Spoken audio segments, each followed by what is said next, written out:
개업공개사 등의 결격사유입니다. 개업공개사 등은 개공, 소공, 보조원, 법인의 임원, 사원을 개공 등, 개업공개사를 줄여서 개공이라 하겠습니다. 개공 등의 결격사유, 이 말은 자격증을 따도 취직도 못하고 개업도 못하는 사유입니다. 자격증은 원칙적으로 딸 수 있죠. 자격증을 취득했다 하더라도 개업하거나 취직을 못하는 사유를 말합니다. 동그라미 1번 중개업 등록 요건, 결격사유에 해당되면 등록 못합니다. 동그라미 2번 만약에 중개업을 하고 있는 사람이 결격사유에 해당되면 등록을 취소해야 됩니다. 근데 동그라미 니은에 보면 법인의 경우 취소를 해야 되는데 단 2개월 이내에 그 사유를 해소한 경우에 등록 취소하지는 않습니다. 2개월이라는 숫자 우리 프린터 38번에 동그라미 1번, 2번에 있습니다. 38번.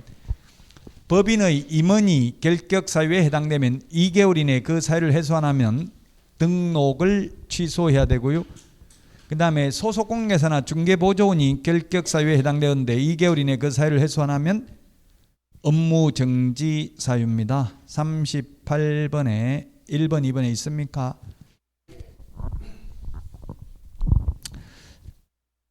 자, 그 다음에 28페이지입니다. 자, 그럼 결격 사유 민법하고는 다른데요. 민법에서 제한능력자 제도는 이 제한능력자를 보호하기 위해서 있습니다. 민법에서는. 근데 우리 공인중개사법에서 이 제한능력자를 취직도 못하고 개업도 못하도록 하는 이유는 제한능력자를 보호하기 위한 것이 아니라 국민들, 의뢰인들을 보호하기 위한 제도입니다. 쉽게 말하면 미성년자를 술집에 취직 못하도록 하는 것은 미성년자 보호하려고 그런 거고요. 미성년자를 중개업소에 근무 못하도록 하는 것은 미성년자 보호하려는 게 아니라 국민들, 의뢰인들을 보호하고 손님들을 보호하려고 그렇다고요. 그래서 다르다는 이야기입니다. 즉 민법에서는 미성년자나 피한정 후견인이라도 법정 대리인의 동의를 받으면 단독으로 유효한 법률행위 할 수 있습니다.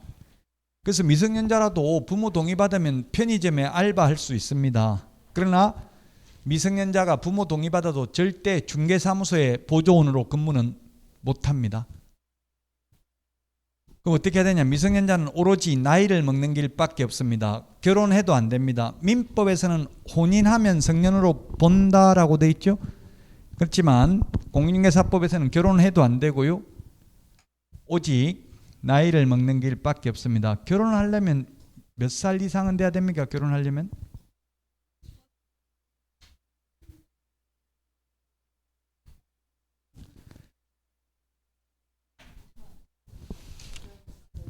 에, 18세 이상입니다. 남자든 여자든. 옛날에는 여자는 16세, 남자는 18세였어요. 그리고 여성단체에서 반발해가지고 이제 남녀 평등하게 18세로 했습니다. 16세에 이렇게 여자분 나이를 젊게 한 건 옛날 우리 조선시대 때 전부 그 조혼의 풍습이 있었잖아요. 결혼 안 한 사람 중국에서 잡아가고 이러니까. 태종 드라마 보니까 그런 거 있더라고. 조공을 바치라 하고 이러니까 뭐 빨리 결혼시키고, 결혼한 여자는 오라고 안 하니까. 그래서 아마 몽골 침입 때도 그런 게 있었죠. 그 조혼의 풍습이 있어가지고 옛날에 보면 열 몇 살 되면 다 결혼했더라고요. 저도 어머니가 열 몇 살 때 결혼했다더라고요. 옛날에 거의 조선 불과 50년 전만 해도 조선시대 때나 별 차이가 없었어요. 한 50년 전만 해도. 우리나라 역사가 최근 50년간 바뀐 게 4950년 동안 바뀐 것보다 더 많이 급변하게 바뀌었어요. 저도 아버지 얼굴, 어머니가 결혼하고 첫날 밤에 얼굴 처음 봤대요. 부모들끼리 그 좋은 사람 있다 뭐 해가지고 결혼했더니만 첫날 밤 하루 자고 나니까 그 다음날 일본 가가지고 일제 때니까 3년 있다고 왔대요. 그 어머니 말도 거짓말인 것 같아요. 근데 애는 왜 어떻게 빨리 낳는지, 그 하루 만에 바로 낳는지 약간은 각색을 해서 저한테 말한 것 같아요. 지금 생각해 보니까 모르겠어요. 그 다음날 바로 일본 어쨌든 갔다 하더라고요. 자, 미성년자 오직 나이를 먹는 길밖에 없고요. 그 다음에 피성년 후견인, 피한정 후견인은 종료 심판, 법원의 후견, 종료, 심판이 있어야 됩니다. 후견이라는 것은 뒤후자 바라볼 견자, 뒤에서 보살펴 주는 것을 후견인이라고 하죠. 보살펴 주는 사람을 후견인. 그래서 피성년 후견인은 성년으로서 보살핌을 받아야 되는 사람이고요. 피한정 후견인은 한정적으로 보살핌을 받아야 되는 사람인데, 어쨌든 이게 민법 구조에서부터 민법 14조 2까지 있는데 민법 시험 범위가 아닙니다. 민법도 103조부터 시험 범위잖아요. 그래서 이게 구체적으로 어떤 사람이 피성년 후견인인지 이런 거 시험에 안 나옵니다. 어쨌든 결론만 시험에 나오는데요. 피성년 후견인, 피한정 후견인 모두 종료 심판이 있어야 됩니다. 우리 기출문제에 성년 후견 개시 심판을 받았으나 정신과 의사로부터 정상인이라는 소견서를 첨부하면 결격사유에서 벗어난다. X, 법원의 심판이 있어야 됩니다. 벗어나려면. 근데 까만 별표 피특정 후견인은 결격사유 아닙니다. 민법 14조 2에 있는 피특정 후견인. 피특정 후견인은 특정 사무에 대해서 후견을 받아야 되는 사람입니다. 그래서 피특정 후견인은 결격사유 아니다. 그 다음에 양가로 3번 파산 선고받고 복권되지 아니한 자. 파산 선고라는 말을 받아 있어야 결격사유고요. 복권 결정이 있어야 됩니다. 그래서 시험에 아니고 시험에 나온 적은 없는데 질문 많이 하는데 신용불량자인데 중개업할 수 있냐? 예, 공인중개사법상은 있습니다. 뭐 다른 법의 제약을 받을 수는 있어요. 뭐 예를 들면 신용불량자면 카드 같은 거 못 만들 수도 있고 그렇겠죠. 근데 공인중개사법상 신용불량자 등록 못한다는 말은 없습니다. 그리고 또 시험에 채무회생 인가 신청을 하였으나 인가 여부가 결정되지 아니한 경우 결격사유 아닙니다. 파산 선고를 받았다는 말이 있어야 결격사유라고요. 그러면 복권이 되어야 벗어납니다. 시험에 파산 채무를 모두 변제 완료하고 법원에 복권 신청하면 결격사유에서 벗어난다. X. 신청만 해가지고 벗어나는 게 아니라 복권 결정이 있어야 됩니다. 복권 결정이 있어야 벗어난다. 그 다음에 양가로 4번 금고 이상의 형을 선고받고 그 집행이 종료되거나 집행을 받지 아니하기로 확정된 후 3년 미경과자입니다. 동그라미 2번 집행 종료가 있네요. 집행 종료. 집행 종료는 두 가지가 있습니다. 집행 종료는 두 가지. 첫 번째 만기 석방되면 3년 지나야 됩니다. 만기 석방되면. 근데 가석방된 날로부터 3년이 아니라 가석방 기간. 시험에 가석방 기간이라고 안 나오고 자녀 형기, 남은 자녀 형기 더하기 3년 지나야 됩니다. 그럼 징역 3년 선고받고 3년 지나야 되니까 6년. 1년 만에 가석방돼도 남은 자녀 형기 2년 더하기 3년 지나야 됩니다. 그래서 만기 석방된 자나 가석방된 자나 선고받은 날로부터 결격사유에서 벗어나는 시기는 똑같습니다. 시험에 가석방된 경우 가석방된 날로부터 3년 지나면 된다. X로 출제됐습니다. 시험에 반드시 나옵니다. 이 결격사유는 최근 30년간 해마다 출제됐습니다. 결격사유 해마다 출제됐다. 무기징역은 시험에 나온 적이 없으니까 그냥 무기징역은 가석방돼도 10년 지나야 잔영기 가석방 기간을 경과하는 걸로 보니까 무기징역 받으면 13년 지나야 돼. 가석방된 날로부터. 그럼 무기징역 가석방 되려면 최소한 30년은 살아야 돼. 그러면 43년 지나야 되니까 무기징역 선고받으면 이번 생에서는 중개업 할 생각 하면 안 돼요. 자, 그 다음에 동그라미 3번 집행을 받지 아니하기로 확정된 후 3년 미경과자입니다. 집행면제 3년. 집행면제가 3년인데요. 집행면제가 뭐가 있느냐면 첫 번째 특별사면 3년 지나야 됩니다. 특별사면 3년 지나야 된다. 특별사면은 3년 지나야 됩니다. 일반사면은 즉시 벗어납니다. 일반사면은 즉시 벗어납니다. 결론만 시험에 나옵니다. 특별사면 어떤 경우 되는지 알려면 사면법을 봐야 되는데 사면법은 시험 범위 아닙니다. 그래서 특별사면 대통령 특별사면 했다는 소리는 뉴스에 많이 들어봐요. 근데 일반 사면 했다는 소리는 들어본 적이 없습니다. 일반 사면은 까다롭습니다. 절차가. 제의 종류를 대통령령으로 정해서 국회 동의를 받아야 됩니다. 지금 이때까지 야당이 뭐 흔쾌히 동의해 주는 경우는 거의 못 봤어요. 우리나라 정치 역사상. 그래서 동의해 줄 일이 거의 없습니다. 정부에서 한다고 하면 야당은 무조건 반대합니다. 거의 이때까지 사례를 보면 누가 야당이 되든. 그러다 보니까 일반 사면은 한 적이 거의 없습니다. 야당 동의를 받기 어려우니까. 그래서 특별 사면은 야당 동의 받을 필요 없고 그냥 대통령 고유 권한입니다. 특별 사면, 지금 박근혜 전 대통령 특별 사면 됐잖아요. 아직 3년 안 지났으니까 보조원으로 취직 안 됩니다.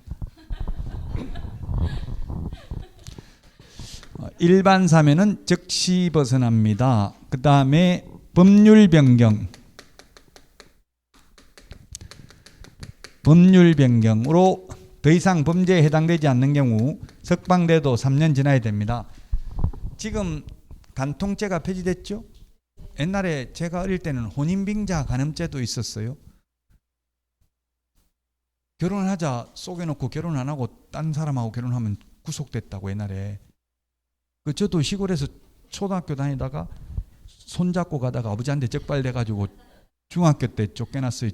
더 이상 창피해서 못 살겠다고 나가라, 호적에 파내겠다 나가라 해서 혼자 나와가지고 자취하면서 생활해서 중학교 때부터. 그 여학생은 지금 어디 갔는지 모르겠어요. 안 보고 사는 게 나을 것 같아. 보면 실망해. 서로 지금 와서 안 보는 게 좋아요. 한 번씩 그리울 때는 있는데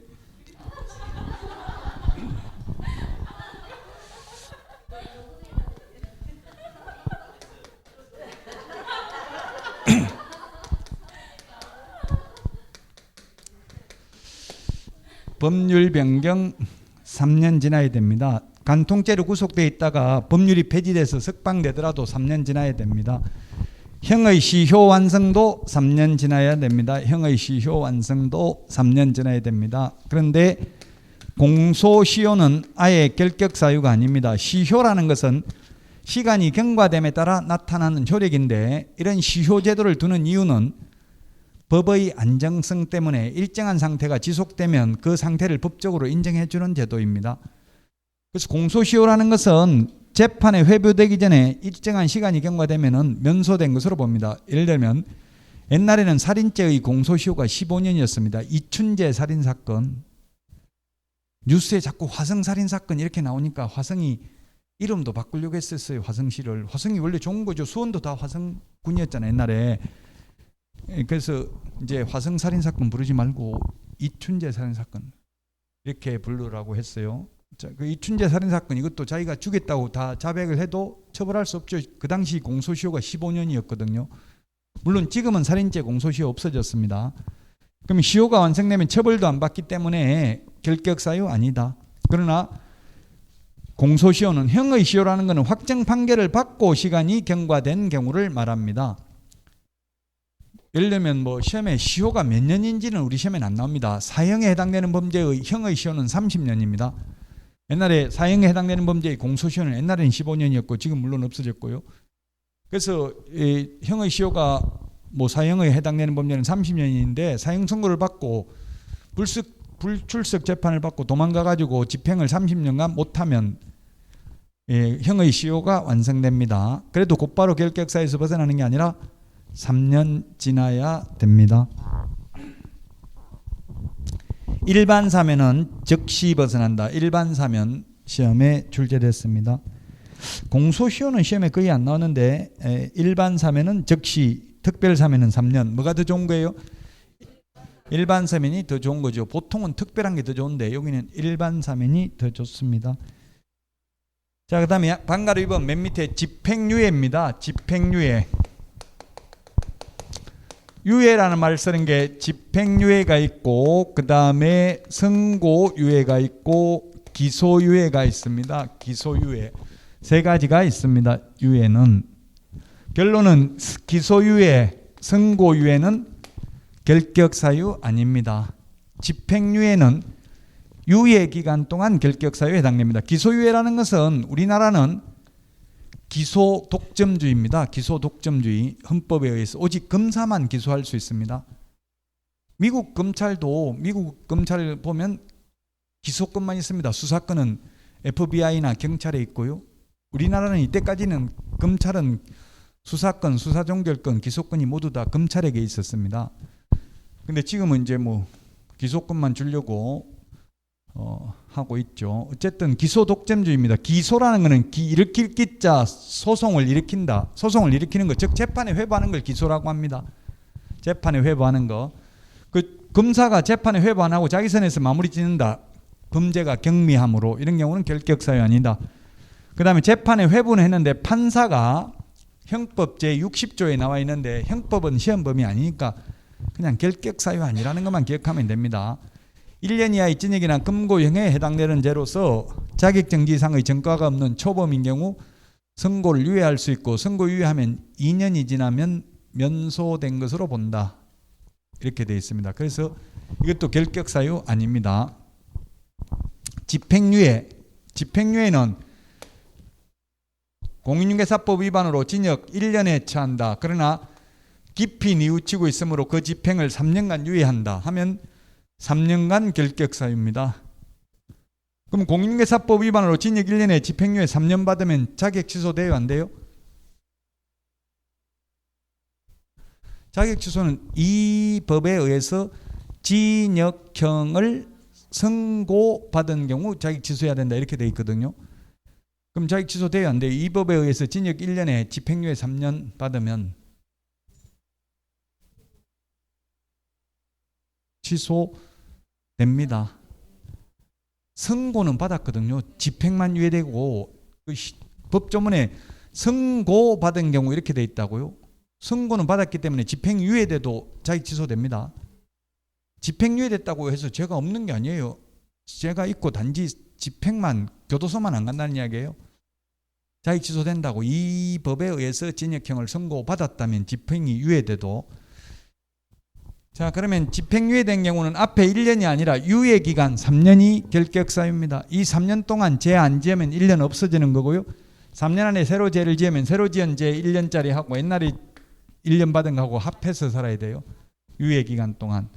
그 유예기간 동안은 아예 밖에 안 나가는 게 좋겠죠. 자, 그 다음에 양가로 5번 29페이지 공인중개사법에 의해서 동그라미 1번 자격 취소되고 3년 미경과자는 취직도 안 되고 개업도 안 되고 자격증을 취득할 수도 없죠. 우리 프린터 46번에 2번하고 5번에 있습니다. 46번에 2번은 자격 취소되고 3년간은 개업도 안 되고 취직도 안 된다는 뜻이고요. 46번에 동그라미 5번은 자격 취소되고 나서 3년 동안은 다시 자격을 취득하지도 못한다는 뜻입니다. 46번에 동그라미 2번, 5번에 있습니다. 2번 자격정지 기간 중에 있는 자입니다. 자격정지 기간 중에 있는 자. 자격정지 6개월 받았으면 그 6개월 자격정지 기간 동안은 취직도 안 되고 그만두더라도 다른 데 가서 개업도 못한다는 이야기입니다. 그 다음에 3번에 보면 동그라미 3번 등록 취소되고 3년 미경과자가 결격사유입니다. 그러나 밑줄 치는 거 보면 예외가 있다. 원래는 등록 취소되고 3년 지나야 된다. 그런데 예외가 3개가 있다. 첫 번째 예외, 이 3년 지나야 된다는 규정을 적용받지 않는 사망, 해산, 그 다음에 폐업 신고, 등록 취소. 그게 아닌데 지금 제가 폐업 신고, 등록 취소 그런 게 거기 있어요? 없는데 갑자기 참 부른 거 따라져. 사망, 해산, 결격사유, 등록 기준 미달, 요 3개는 등록 취소되고 나서 3년 지나야 된다는 규정을 적용받지 않는 예외입니다. 예외. 즉 사망하면 등록을 취소해야 되고 사망해서 등록 취소되면 몇 년 지나면 결격사유에서 벗어납니까? 즉시 벗어난다. 영원히 못 벗어난다? 영원히 못 벗어납니다. 죽으면 끝입니다. 죽고 없는데 취직도 안 되고 개업도 안 되겠죠? 단 부활하면 즉시 벗어난다. 자, 그 다음에 해산돼도 역시 3년 지나야 된다는 규정을 적용받지 않습니다. 그래서 회사가 없어졌습니다. 해산됐으면 그 대표자 이 어떤 자는 개인 이름으로 해산되어서 등록 취소되고 3년 안 지나도 개인 이름으로 개업하거나 취직할 수 있다. 대표적 이게 처음 출제됐고요. 결격사유 파산 선고받아서 등록 취소됐다면 3년 안 지나도 복권만 되면 바로 개업하거나 취직할 수 있다는 뜻입니다. 자, 그 다음에 등록 기준 미달. 대표자는 공인중개사이어야 하며 대표자를 제외한 임원 또는 사원의 3분의 1 이상이 공인중개사이어야 합니다. 그런데 자격증 있는 임원이 모조리 다 그만둬버리면 등록이 취소될 수 있습니다. 이렇게 해서 등록 취소됐으면 3년 안 지나도 다시 자격증 있는 사람 3분의 1 갖추면 등록하거나 할 수 있다는 이야기입니다. 예외 3가지입니다. 자, 그 다음에 동그라미 4번 업무정지 기간 중에는 6개월 업무정지 받았으면 폐업을 하더라도 다른 데 가서 취직도 안 되고 개업도 안 된다. 그 6개월 동안은. 자, 그 다음에 동그라미 5번 사유 발생 당시 업무정지 사유 발생은 오늘 사유 발생이 2022년 오늘이 5월 며칠이죠? 오늘 5월 13일이에요. 5월 13일 날 위반행위를 했습니다. 업무정지에 해당되는 위반행위를 했습니다. 근데 갑이라는 임원이 선임되기를 취직을 하기를 6월 13일 날 취직을 했습니다. 그리고 이 법인이 등록 업무정지 처분을 7월 13일 날 업무정지 처분 6개월 받았습니다. 그러면 이 갑 임원은 6개월 동안 그만두더라도 다른 데 가서 취직하거나 개업할 수 있습니다. 왜? 사유 발생 당시는 근무를 안 했기 때문에 사유 발생 당시라고 처분 당시가 아니고 사유 발생 당시 동그라미 5번에 사유 발생 당시 밑줄 치놓으세요. 형광펜으로 사유 발생 당시 처분 당시가 아니라 이 사유 발생할 때는 근무 안 했으니까 기책 사유가 없죠. 갑은 그래서 결격 사유 아니다. 6번 공인중개사법 위반으로 300만 원 이상 벌금을 받아야 됩니다. 도로교통법 위반해서 벌금 받아도 결격 사유 아닙니다. 자, 그 다음에 양가로 6번 법인의 임원 중 결격 사유에 해당하는 자가 있는 법인의 경우 등록을 취소해야 되는데 단 2개월 이내 그 사유를 해소하면 등록 취소되지는 않습니다. 동그라미 2번은 시험에 나온 적은 없습니다. 형기와 연령의 기간 계산 시 초일은 산입한다. 초일 산입 불산입은 우리 법에는 없고 민법 기간 계산의 법리를 따른다 이 말입니다. 민법에서 기간 계산할 때는 원칙은 초일 불산입이죠. 그러나 형기, 연령, 형기가 뭡니까? 이거 교도소에 밤 11시 57분에 잡혀가고 그래도 그날 하루 교도소 사는 걸로 본다고요. 징역 1년 할 때 1년 계산 들어가고요. 또 출소할 때는 언제 출소해요? 출소는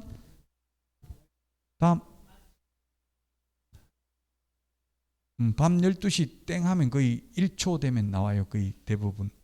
그래도 1초 지났기 때문에 그날 하루 사는 걸로 계산해 준다고 1년 곧. 왜냐면 안 좋은 거는 빨리 지나가야 되잖아요.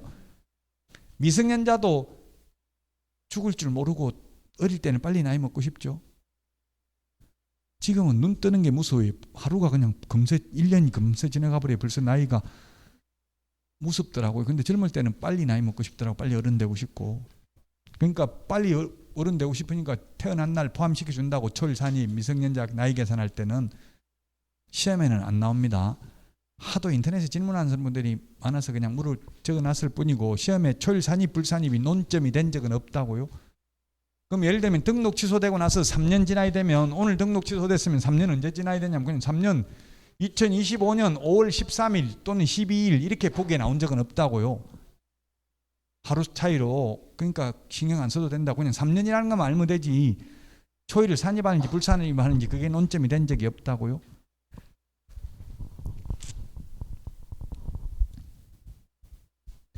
자, 그 다음에 동그라미 양가로 7번입니다. 관계기관 조회 등입니다. 그 동그라미 1번 두 번째 줄에 개업 공인회사 등자 동그라미 놓고요. 우리 프린트는 31번에 지금 이번 시간에 한 것 다 있습니다. 31번에 개공 등의 결격 사유에 해당하는지 여부를 관계기관에 조회할 수 있다.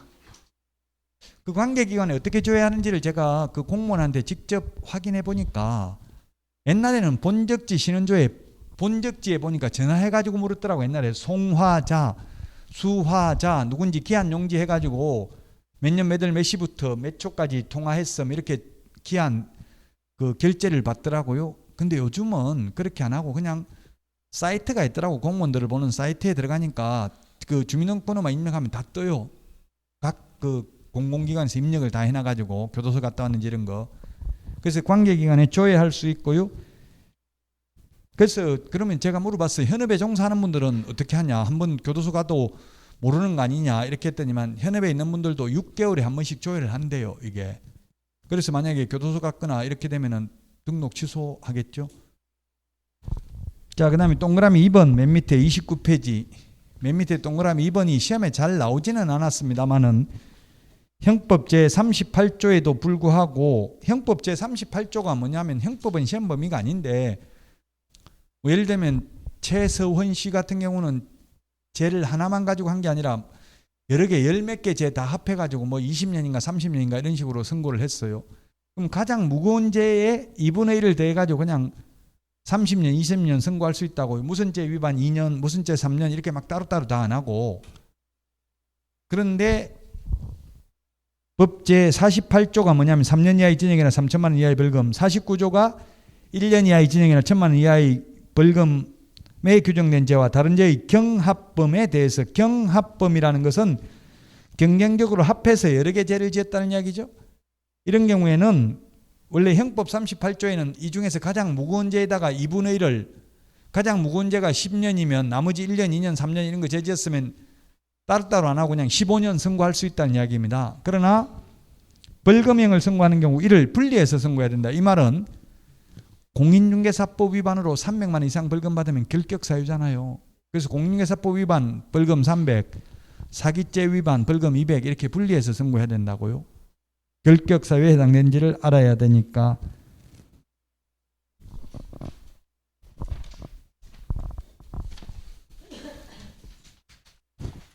자, 다음은 30페이지 고용인입니다. 고용인.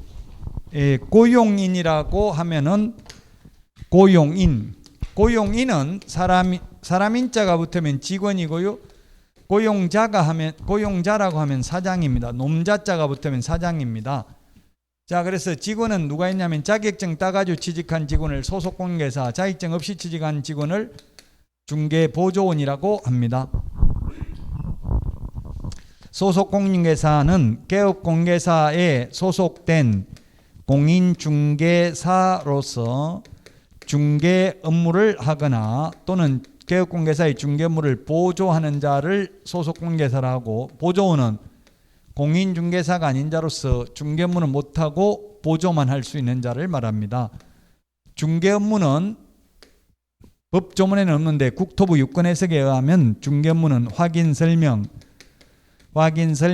그 다음에 확인 설명서 작성,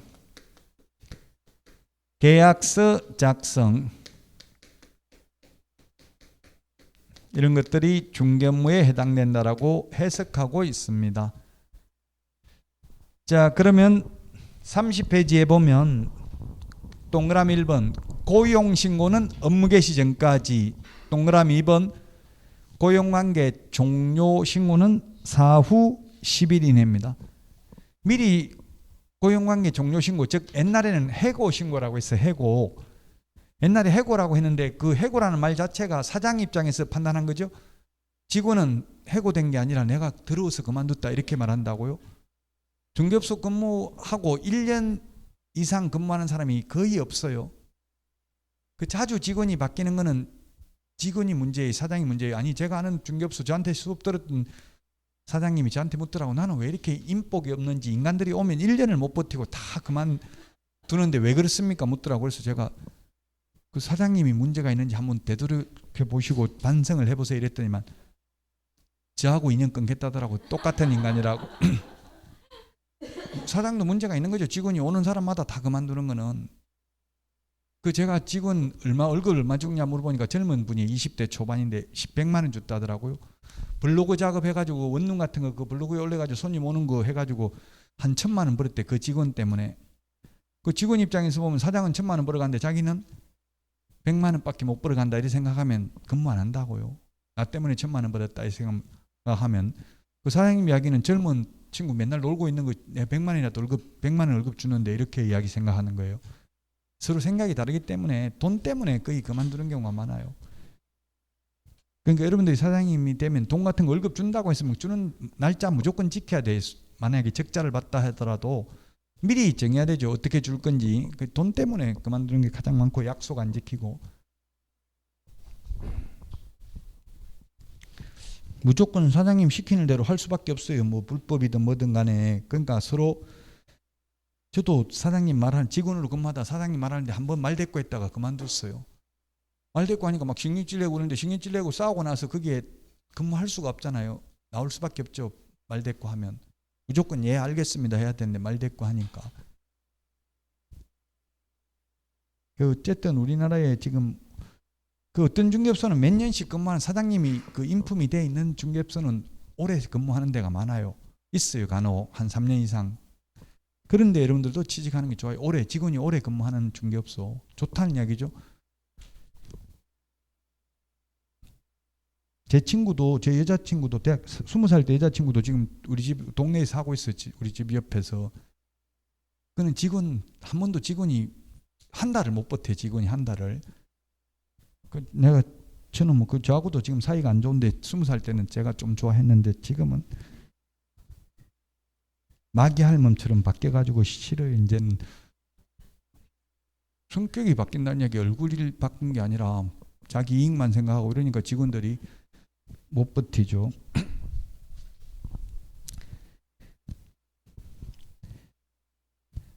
또 자기 사생활 노출될까 봐 또 직원 근무를 못 한다더라고. 직원이 사생활 지금 남친이 있는데 남친 만나러 가야 되는데 직원이 알면 기분 나쁘잖아요. 그래서 또 근무 못 한다더라고요.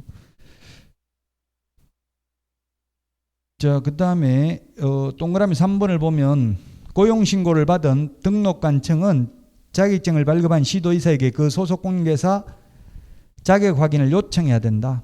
즉 자격증 사본 제출하지 않는다는 이야기입니다. 우리 프린트 51번에 동그라미 1번에 있습니다. 1번이 아니고 3번이네. 3번 번호가 3번 51번에 3번 1번부터 3번까지 자격증 미제출이죠. 1번 등록신청, 2번 분사무소 설치신고, 3번 소속공인중개사 고용신고 모두 자격증 제출하지 않습니다. 동그라미 5번 시험에 나왔는데 외국 사람을 직원으로 고용하려면 결격사유에 해당되지 않냐을 입증하는 그 국가에 주재하는 대한민국 영사관이 확인하는 공정서류나 증명서류를 제출해야 되지 자격증 사본 제출하는 거 아닙니다. 시험에 외국 사람을 소속공인중개사로 고용한 경우 자격증 사본 제출해야 된다. X 출제됐습니다. 자격증 사본은 외국 사람이든 우리나라 사람이든 제출하지 않습니다. 동그라미 6번 오늘 문제에도 있는데 고용신고를 받은 등록관청은 결격사유에 해당하는지 여부와 실무교육, 직무교육 수료 여부를 확인해야 된다. 그래서 고용신고를 할 때 실무교육 수료증을 제출해야 돼요. 고용신고하고 나서 실무교육 받으면 된다. X입니다. 고용신고하기 전에 미리 실무교육, 보조는 직무교육을 받고 수료증을 첨부해서 제출해야 됩니다. 양가로 2번에 동그라미 1번 고용인의 업무상 행위는 모든 행위가 아니라 업무상 행위는 그를 고용한 개업공개사의 행위로 추정한다가 아니라 본다. 그래서 직원이 잘못한 거 사장이 잘못한 걸로 보고 사장이 손해배상 다 해야 된다. 업무상 행위입니다. 업무상 행위. 이때 업무상 행위인지 여부는 객관적으로 판단합니다. 주관적으로 판단하는 게 아니라 객관적으로 판단한다. 그래서 만약에 실장이, 보통 우리는 고용인을 실장이라고 하죠. 현업에서는. 실장이 그 매수인이 매도인에게 전달해달라고 맡겨놓은 계약금 중도금을 떼먹고 갔다면 그게 업무상 행위인지 여부 판례가 있다고요. 사장님은 뭐라고 말하겠어요? 내가 직원 보고 돈 떼먹으라고 시켰냐. 자식도 내 마음대로 못하는데 직원은 내가 돈 떼먹은 것까지 왜 책임져야 되냐 하니까 손님은 난 중개업소 보고 맡겼다. 직원하고 내가 평소 일면식 있는 것도 아니고 아는 사람도 아닌데 맡긴 이유는 중개사무소니까 믿고 맡겼다. 이렇게 주장했는데 판례는 그건 주관적으로, 주관적이라는 건 주인 관점에서 보는 게 주관적이고 객관적인 건 고객 입장에서 보는 게 객관적이죠. 객관적으로 객자가 고객할 때 객자잖아요. 손님 객자. 고객 입장에서 판단해야 되니까 결론은 중개업무에 해당된다. 업무상 행위에 해당된다. 사장이 책임져야 된다. 직원이 돈 떼먹고 도망가도. 업무상 행위입니다. 모든 행위가 아니고요. 자, 그 다음에 민사책임, 행정상 책임, 형사책임이 있는데 직원이 잘못하면 사장이 민사책임이 있고요. 그 다음에 두 번째 행정상 책임이 있고 세 번째 형사책임이 있습니다. 형사책임. 민사 행정상 책임은 무과실 책임입니다. 형사책임은 과실 책임입니다. 뭐가 더 무거운 책임이에요? 무과실, 과실 중에서? 예, 무과실이 무겁죠. 그래서 직원이 잘못해서 손해를 입혔다면 사장은 자기 잘못이 없어도 손해배상해야 되고, 직원이 업무정지에 해당되는 위반행위하면 사장은 자기 잘못이 없어도 업무정지 될 수도 있다. 근데 형사책임은 과실책임이다. 과실책임. 양벌규정 나중에도 나옵니다. 우리 교재 31페이지 메뉴에 양벌규정. 양벌규정이라는 건 양쪽을 벌한다. 한쪽이 잘못했는데 양쪽을 벌하는 게 양벌규정입니다. 즉 직원 잘못했는데 사장도 벌하는 게 양벌규정입니다. 반대로 사장이 잘못하면 사장만 벌받지 직원은 벌받지 않습니다. 즉 직원이 법 제48조 또는 제49조 행정형벌에 해당하는 위반행위를 한 때에는 그 행위자를 벌하는 외에 그 개업공개사에 대해서도 해당 조에 규정된 벌금형을 구한다. 다만 개업공개사가 그 위반행위를 방지하기 위하여 상당한 주의와 감독을 게을리하지 아니한 경우에는 그러하지 아니하다. 즉 과실이 없다면 양벌규정에서 벌금을 받지 않습니다. 해당 조에 규정된 벌금형입니다. 직원 잘못으로 사장이 징역 가는 일은 절대 없습니다. 그리고 직원이 1,000만 원 벌금 받아도 사장은 100만 원 벌금 선고받을 수도 있습니다. 해당 조에 규정된 벌금형이라고 동일한 액수 벌금이 아니고요. 시험에 출제됐어요. 똑같은 액수 벌금에 처한다. X로 출제됐습니다. 해당 조에 규정된 벌금형입니다. 징역 벌금, 즉 행정형벌만 양벌규정이 적용되고 행정질서벌은 양벌규정이 적용되지 않습니다.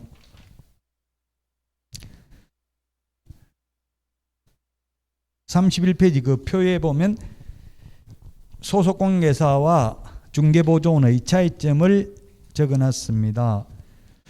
다 이야기했고 숫자 제한, 인원수 제한 없죠. 직원 입법 예고된 거는 보면 인원수 제한을 하려고 하고 있어요. 보조원에 대한 인원수 제한. 왜냐하면 중개보조원이 사고 내는 게 70%가 넘는데요. 중개사고 건수 중에서 자격증 없는 분들이. 그래서 중개보조원 숫자는 제한한다고 입법 예고가 돼 있었는데 지금까지는 아직은 제한이 안 됐습니다. 아마 제한 안 될 것 같아요. 지금 새 정부의 기조가 자유를 강조하더라고요. 그럼 자유라는 거는 분양가 상한제도 자유로 알아서 다 그냥 시장 경제에 맡기겠다는 이야기. 자유.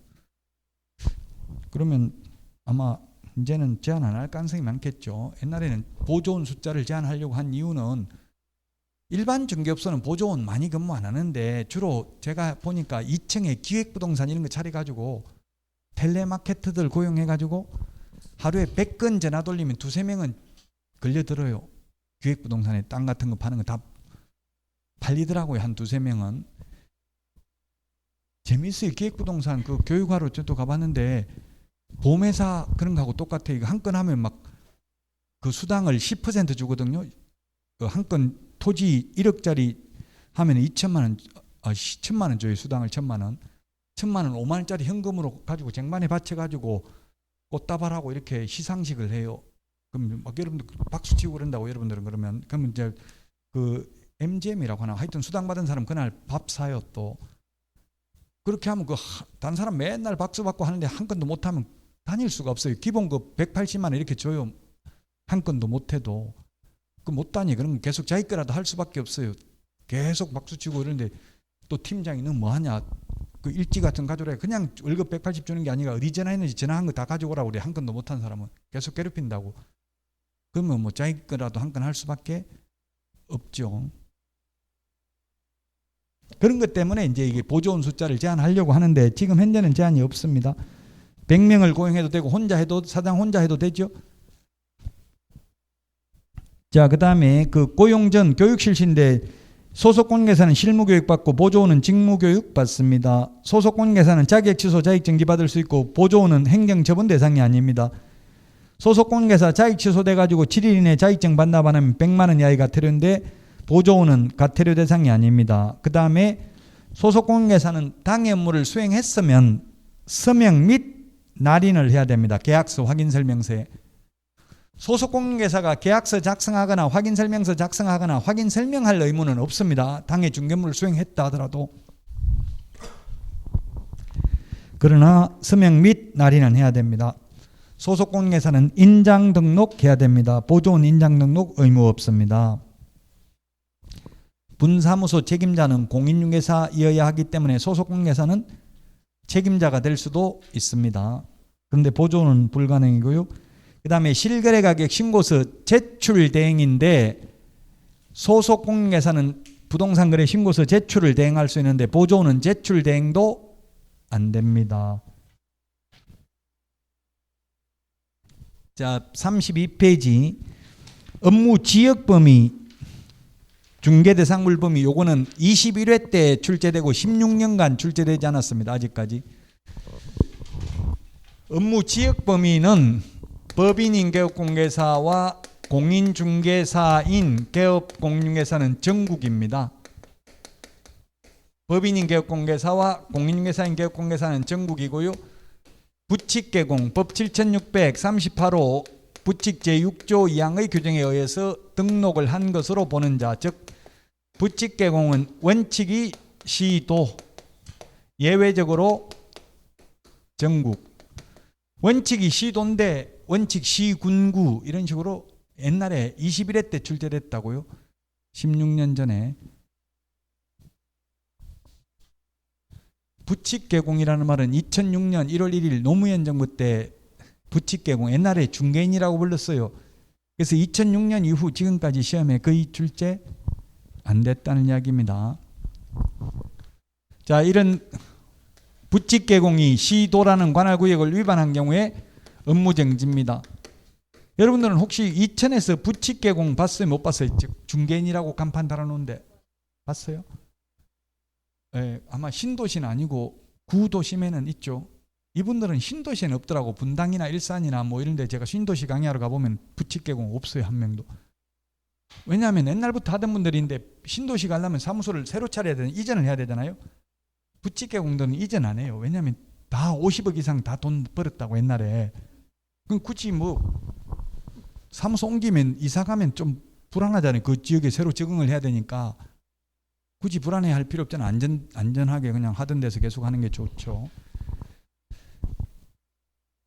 부칙개공이 이 업무지역 범위를 위반하면 업무정지입니다. 시험에는 거의 안 나온다고 봐야 되겠고요. 그 다음에 중개대상물의 범위입니다. 중개상물의 범위도 시험에 거의 안 나옵니다. 토지, 건축물, 임목, 공장재단, 광업재단이 있는데 중개대상물의 범위.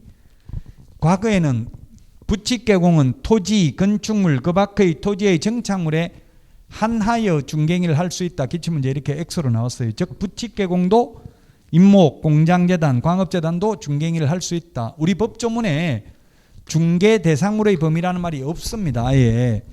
지금 요약집 32페이지 양가로 2번에 중개대상물의 범위라고 돼 있잖아요. 법조문에 개업공개사의 종별에 따라 중개상물의 범위가 차이가 있다 없다 이런 말 자체가 없어요. 없으니까 아예 차이가 없다.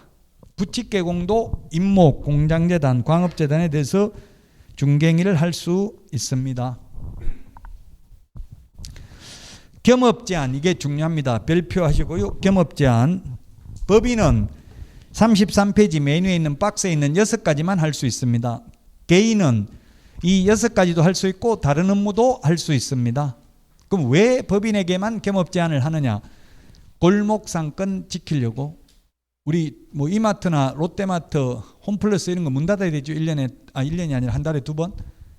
그 아마 조례로 정해져 있을 거예요. 그런 것처럼 골목상권 지키려고 법인은 돈 되는 걸 못하게 하고 있습니다. 자, 33페이지 상업용 건축물 메뉴의 박스. 우리 프린터는 이게 24번에 있습니다. 상업용 건축물 및 주택의 임대 관리 등 부동산의 관리 대행할 수 있습니다. 관리 대행만 할 수 있고 임대업은 안 됩니다. 또 상업용 건축물 주택만 가능합니다. 농업용 건축물, 공업용 건축물 하면은 X입니다. 니은 부동산의 이용 개발 및 거래에 관한 상담할 수 있고 개발업은 안 됩니다. 기역의 임대업 X, 니은의 개발업 X, 또 리얼의 분양업 X. 이렇게 하니까 인터넷에 어떤 분이 업이라는 말이 들어가면 무조건 X죠? 이렇게 질문했던데 그건 아닙니다. 임대업은 X지만 관리 대행업 해도 가능합니다. 관리 대행을 계속하면 그게 관리 대행업이잖아요. 반복하면. 거래에 관한 상담업은 가능한데 개발업은 안 된다고요? 개발업을 해야 돈이 되죠. 부가가치를 높이는 게 개발업이잖아요. 디벨로퍼. 땅 사가지고 집 지어서 파는 거 이런 것도 개발업이죠.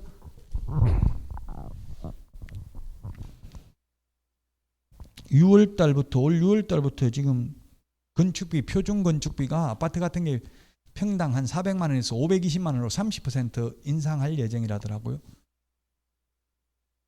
표준 건축비 안에는 적정 이윤이 포함되어 있죠. 그러니까 30% 올라가면 분양가는 올라갈 가능성이 있어요. 그럼 앞으로 이제 집 없는 사람도 미분양이 속출하게 된다고. 왜? 분양가가 시세보다 비싸니까 미분양될 수밖에 없잖아요. 그럼 계속 광고하고 미분양이 계속 날 것 같으면 빨리 분양받을 필요 없고 입주할 때까지 3년 동안 계속 기다려야 되겠죠. 입주할 때 사는 게 나아요. 만약 미분양이 계속되면 악성 미분양도 많이 생길 거예요. 이제 앞으로 분양가가 높아지면 분양받을 필요가 없잖아요. 비싸게 주고 나중에 그냥 기존 주택을 사는 게 더 좋을 수도 있으니까.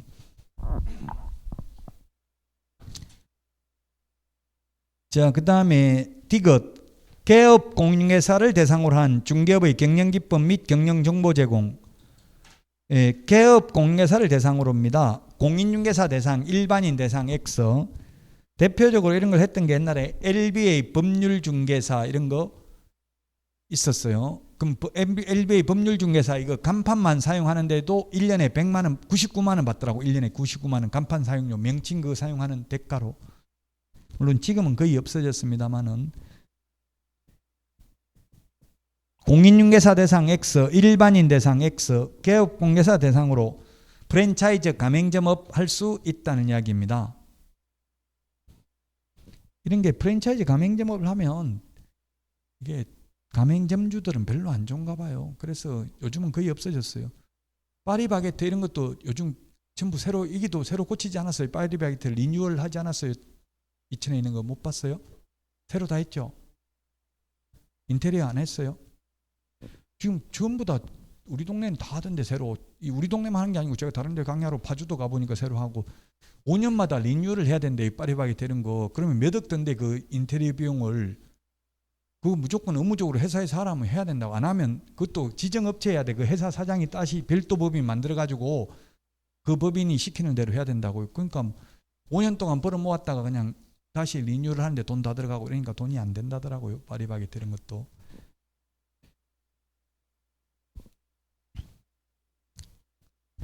자, 그래서 리얼 보겠습니다. 주택, 상가, 분양, 대행업은 되고 분양업은 안 됩니다. 분양업은 자기가 지어서 분양하는 게 분양업이고 분양대행업은 남이 지어놓은 걸 분양 대신한 게 분양대행업이죠. 대행업은 돈이 안 되잖아요.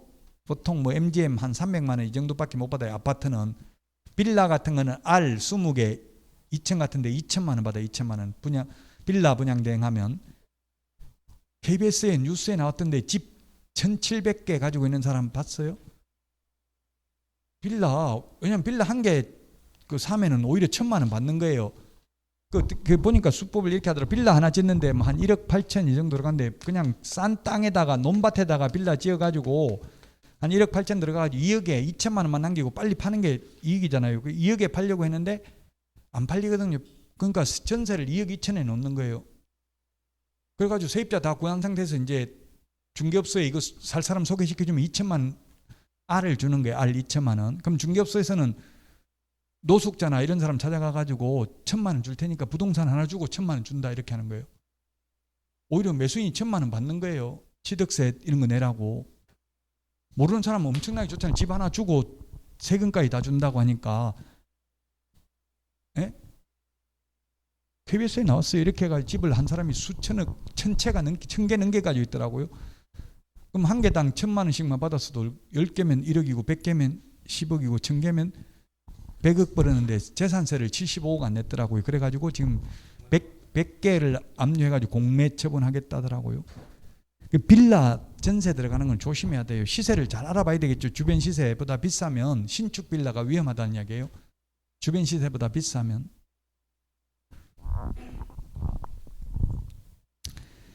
특히 빌라 사기가 많아요. 그러니까 또 세입자 입장에서 보면 월세 내려면 아까우니까 전세로 들어갔다가 이게 나오지도 못하고 경매 넘어가면 뭐 많이 떼인다고 봐야 되겠죠. 이게 낙찰가가 낮아지면. 분양 대행 가능합니다. 주택 상가 분양 대행만 가능합니다. 시험에 택지 분양 대행 가능하다 X. 택지 분양, 토지 분양 대행은 안 됩니다. 주택 상가 분양만 됩니다. 공업용 건축물, 농업용 건축물 분양 대행 X 안 됩니다. 미음, 그 밖에 중개업에 부수되는 업무로서 중개 의뢰인의 의뢰에 따른 도배 이사업체 소개 등 주거 이전에 부수되는 용역 알선업은 되는데 용역업은 안 됩니다. 도배 이사업체를 직접 운영하는 건 안 되고 도배 이사업체 소개하는 것만 됩니다. 중개업소에 가보면 원탁 테이블에 보면 그 이삿짐 센터 명함 많이 놓여져 있죠. 그 이삿짐 센터에서 매일 가져와요. 그 영업하러. 그럼 그 소개하면은 개업공개사한테 2만 원에서 최대 10만 원까지 줘요. 한 건 소개하면. 그 소개비는 받을 수 있는데 직접 이삿짐 센터 운영하는 건 안 된다. 그 다음 비업, 경매 또는 공매 부동산에 대한 권리분석 및 취득할성과 매수 신청 대리, 입찰 대리 가능한데 요건 부칙 개공은 안 됩니다. 부칙 개공은 안 된다. 그리고 민사집행법에 의한 경매 부동산 매수 신청 대리 하려면 지방법원장에게 등록을 하고 그 감독을 받아야 됩니다. 그러나 공매 부동산에 대한 입찰 대리만 하거나 또는 경매 부동산에 대한 취득 알선, 권리 분석만 하려면 매수 신청 대리인 등록할 필요 없습니다.